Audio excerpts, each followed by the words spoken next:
Students, আজ আমি তোমাদের কাছে জিওগ্রাফির 5 মার্কসের কিছু সাজেশন নিয়ে এসেছি জিওগ্রাফির। চলো দেখে নি।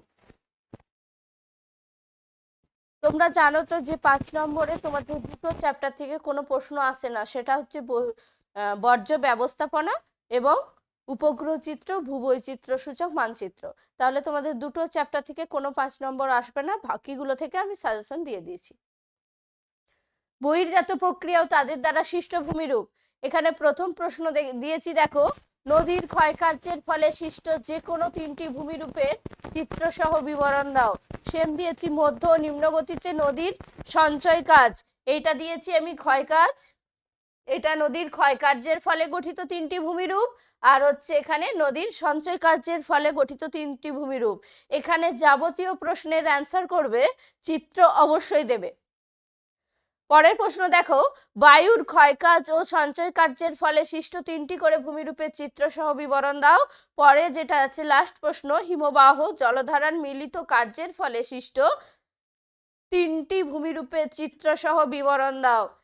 এই তিনটি খুব ভালো করে করে রাখবে।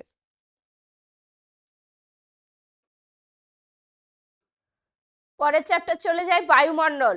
বায়ুমণ্ডল থেকে কয়েকটা প্রশ্ন দিয়েছি, দেখো, পৃথিবীর নিয়ত বায়ুপ্রবাহের উৎপত্তি ও গতিপথ আলোচনা করো। তারপর দিয়েছি বায়ুচাপ বলয়ের সাথে নিয়ত বায়ুপ্রবাহের সম্পর্ক আলোচনা করো। তারপর যেটা দেওয়া আছে, তিনটি জলবায়ু অঞ্চল, ভূমধ্যসাগরীয়,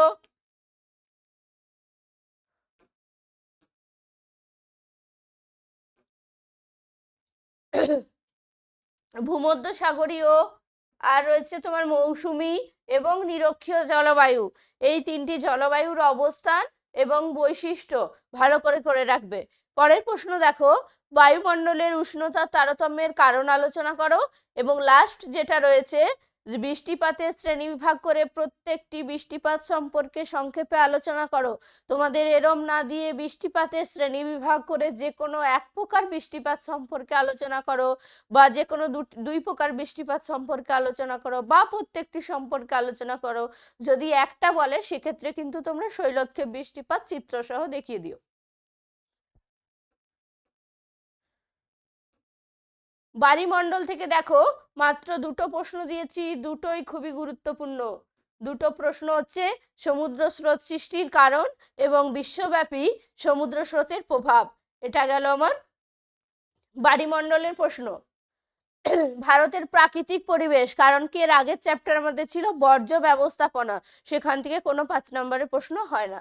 ভারতের প্রাকৃতিক পরিবেশে দেখো, পশ্চিম হিমালয়ের ভূপ্রকৃতি সম্পর্কে আলোচনা করো। দ্বিতীয় যেটা দিয়েছি, উত্তর থেকে দক্ষিণ হিমালয়ের শ্রেণীবিভাগ করো। এটা প্রশ্ন বুঝতে না পেরে ছেড়ে দিয়ে চলে আসবে। এটা বাদ দিয়ে আর কি প্রশ্ন আসতে পারে? এটা বাদ দিয়ে আসতে পারে, প্রস্থ বরাবর হিমালয়ের শ্রেণীবিভাগ করো।